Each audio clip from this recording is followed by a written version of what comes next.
all glass lens. Anamorphic lens adjustments. This is perfect for custom installs at home theater, as well as gaming.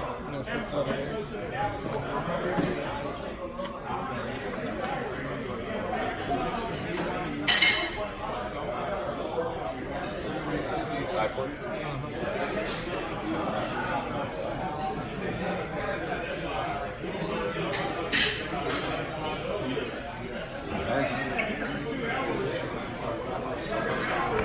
Unfortunately, we got to wrap things up here, or I would have got a demo. There's a lot of light in this space, so it wouldn't have been great anyways, but you're going to see a lot of these going into our home theaters for 2019. I'll try to upload videos as we go.